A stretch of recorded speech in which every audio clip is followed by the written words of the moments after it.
Hey everyone, we're back with some more information on ancient Rome. Today's topic is going to be the Punic Wars. Rome is going to begin to grow far outside of southern Italy. And at the same time that Rome is growing, Carthage is going to be expanding as well. Carthage is located in northern Africa.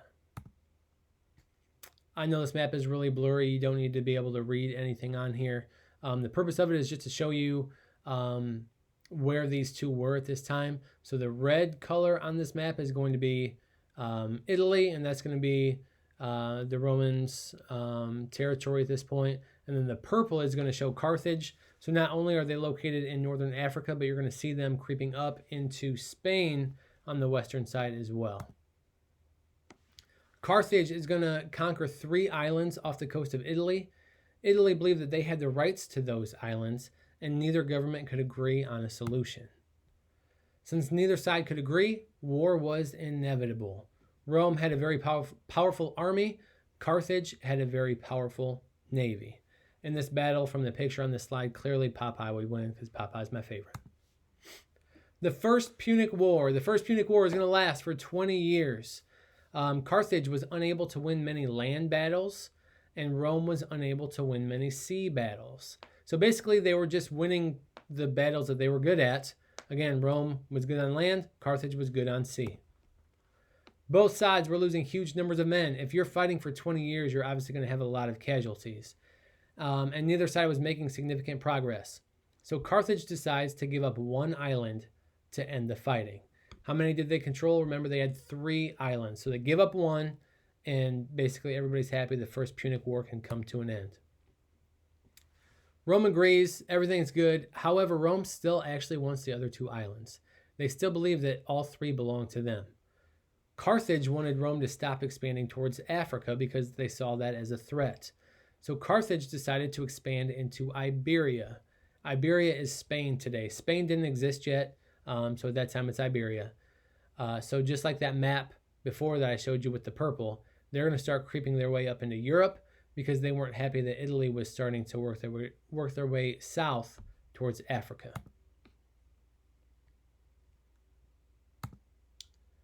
So the Second Punic War, Carthage is going to send its best general to conquer this European territory.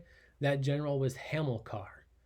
Hamilcar was leading his army right through much of Iberia or Spain, but after a few months, Hamilcar got very sick and he's going to die. Hamilcar's army is going to select his son Hannibal to take over. Hannibal is known as being creative, and he's going to use some new techniques to win battles. An example of this, while fighting a sea battle, Hannibal had his men throw snakes onto the other ships, and the other men were so frightened that they surrendered. Hannibal continued to conquer Iberia or Spain, but some cities in Iberia were allies of Rome. Rome then saw this as an excuse to declare war on Carthage. They said, if you're going to go to war or conquer our allies, that's like going to war with us. So this will be the beginning of the Second Punic War. Rome did not try to go after Hannibal. Instead, they realized that while Hannibal was off over in Iberia, it left Carthage vulnerable. So they wanted to attack Carthage directly. Hannibal knew that he could not get to Carthage in time, that the Romans would beat him there. So Hannibal decides, if the Romans are going to attack Carthage directly, I'm going to attack Italy directly. And he's going to end up choosing one of the most unlikely of spots to attack the Italian peninsula. Looking at Italy, and based on what we know about Italy with their basic geography from before, what would you anticipate being an unlikely spot? We have water on 3 sides or mountains to the north. Hannibal's going to choose to attack through the Alps. Obviously, there are a bunch of different ways that you can attack from the water, and a lot of different spots that you can basically dock without being seen trying to get into Italy. But nobody would expect him to cross the Alps, so that is why he chose that method. This had never been done before at this level. People had crossed the Alps, but never an entire army of this size. Hannibal had 40,000 men and 37 elephants. While we don't think of elephants as being maybe useful in like combat or this type of setting, one of the interesting things here is that Romans had never seen elephants before. So imagine you're going into a battle and all of a sudden you have an elephant coming at you. They're obviously gigantic. You've never seen it before, so you have no idea what it is. It's obviously going to be pretty scary for those Romans when they come across these elephants. However, Hannibal is going to lose half of his 40,000 men, and he's going to only be left with a handful of elephants because of the grueling task of crossing the Alps. However, he did in fact make it across the Alps and into Italy. Since Hannibal lost so many troops, he knew that he wasn't strong enough to attack Rome. So instead, he's going to bounce around for 15 years in the Italian countryside, just going and attacking and raiding small cities and towns. Rome had to keep most of their troops at home to protect against Hannibal. They didn't want to go out looking for him because their fear was if they sent all their troops out after him, that then Rome would be vulnerable and he'd be able to attack Rome. Because of that, they were never able to catch up to him. So Rome develops a new strategy.